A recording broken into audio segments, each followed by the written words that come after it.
आम्ही मुलाला फोन करायला सांगितला होता, पण त्यांनी कोणाला केला माहित नाही. असं पट्टीवरती लोक असतात ना वॉचमॅन, त्यांना केला होता. एरोप्लेन ती वरची. मावशी आणि काय पाहिलं तुम्ही? आम्ही बाहेरच काम करत होतो त्यावेळेस विमान आलं आणि एकदा फेरी घेतली, नंतर उतरायचं होतं पण ती वर असं चढलंच नाही त्या पट्टीवरती. आणि ज्यावेळेस स्फोट झाला त्यावेळेस ती 2 बॉडी अशा साईडला पडल्या. तर त्या एक बॉडी अशी पूर्ण ही झाली होती आणि एका बॉडीचा तर चेहरा दिसत नव्हता, पूर्ण असं शरीर फुगलं होतं.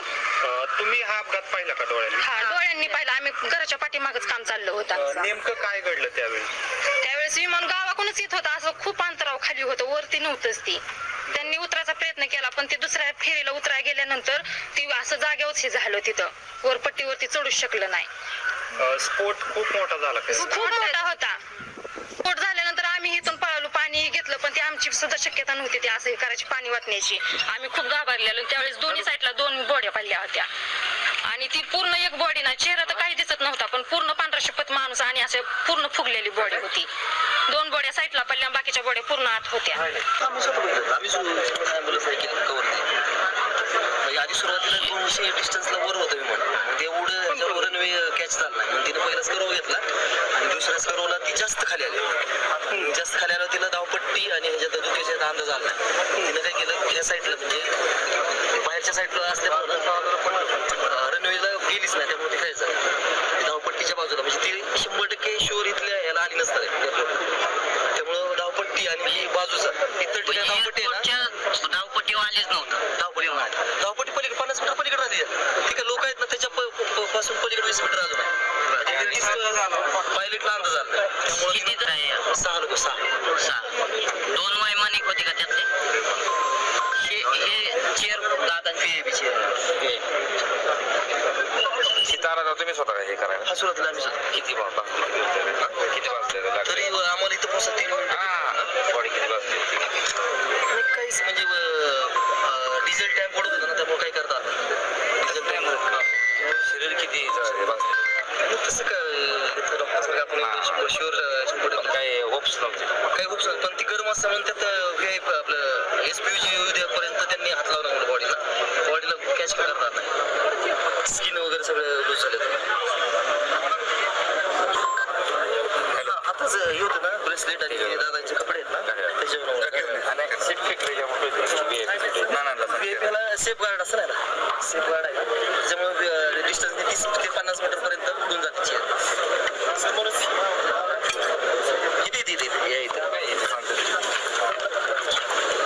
थोडं नॉर्मली झाली काय कपड्याचं कसं आहे ना तसंच.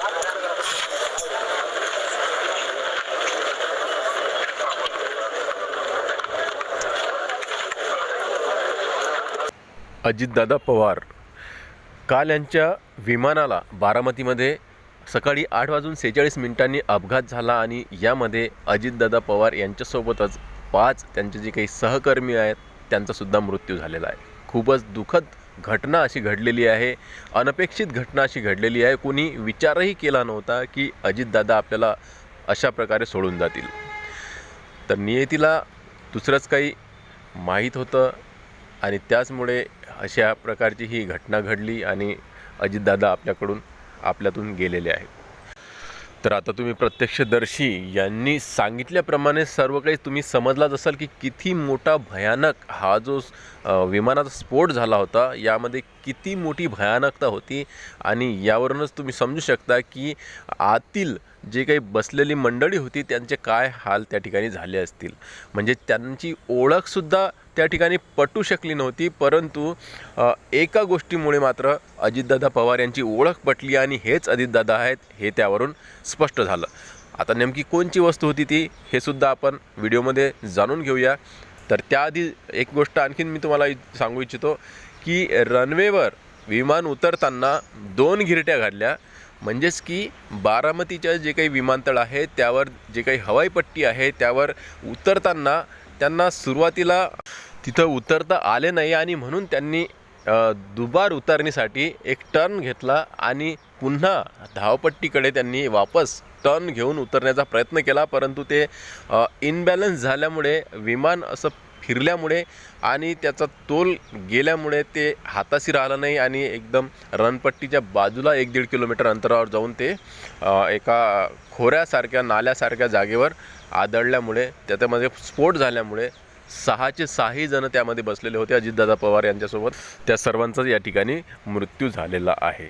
आता बघा, ही जी दुःखद घटना आहे ही महाराष्ट्रासाठी खरंच खूप दुःखद घटना आहे, कारण की अजितदादा पवार यांच्यासारखा नेता होणे नाही आहे, कुणी होऊ शकत नाही, त्यांची जागा कुणी घेऊ शकत नाही. कारण की सर्वांनाच माहीत आहे, कालपर्यंत तुम्हीसुद्धा टी व्हीवर बातम्या बघितल्या असतील आणि न्यूज चॅनलवर बातम्या बघितल्या असाल की त्यांचा जो काही कार्यकर्ता मंडळी आहे हा खूप मोठ्या प्रमाणात महाराष्ट्रामध्ये आहे. आणि तुम्ही न्यूज ऐकल्याबरोबर बघू शकता की पूर्णचे पूर्ण जे काही कार्यकर्ते आहेत ढसाढसा रडत असताना तुम्ही बघितले असाल. आणि याचमुळे दादांची काय प्रतिष्ठा होती, त्यांचा मान सन्मान काय होता, त्यांची जागा ते काय ज्या जागेवर ते होते ते किती मोठी जागा होती, ती जागा कुणीही घेऊ शकत नाही यावरून स्पष्ट होते. तर ज्या विमानाचा अपघात झाला, ज्या विमानामध्ये अजितदादा पवार बसलेले होते त्या विमानाचा अक्षरशः कोळसा झालेला आहे. आणि यावरून तुम्ही जी काही दुर्घटना झाली याची भीषणता तुम्ही समजू शकता. तर मग आता अजितदादा पवार यांची ओळख कशी पटली, तर फक्त एकाच गोष्टीमध्ये त्यांची ओळख पटली. जी पार्टीची ओळख होती तीच त्यांची ओळख शेवटी झाली आणि ती म्हणजे घड्याळ.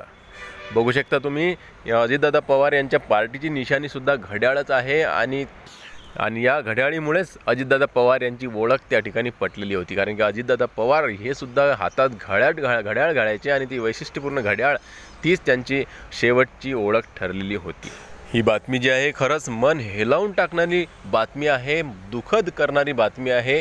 व्हिडिओ बनवताना सुद्धा मला व्यवस्थित बोलता येत नाही आहे, कारण की त्यांच्याबद्दल नेमकं आता काय बोलावं हेच कळेनासं झालं आहे. कारण की खूप मोठी दुःखद घटना आली. कुणी असा विचारही केला नसेल की अजितदादा पवार हे आपल्यातून गेलेले आहेत.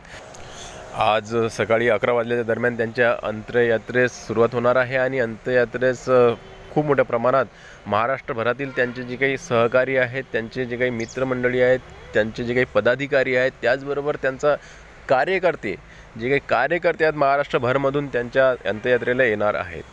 तर अशातून आता अजितदादा पवार आपल्यातून गेल्यामुळे खूपच एक हळहळ व्यक्त होत आहे सर्वीकडून. असं व्हायला नको होतं, परंतु नियतीला दुसरंच काही मान्य होतं आणि त्याचमुळे ही घटना घडलेली आहे.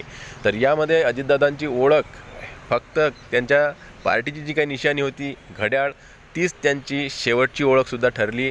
घड्याळवरूनच त्यांची ओळख पटली होती आणि त्याचबरोबर त्यांचे जे काही गॉगल आहे यावरूनसुद्धा त्यांची ओळख पटलेली होती असं सांगण्यात येत आहे.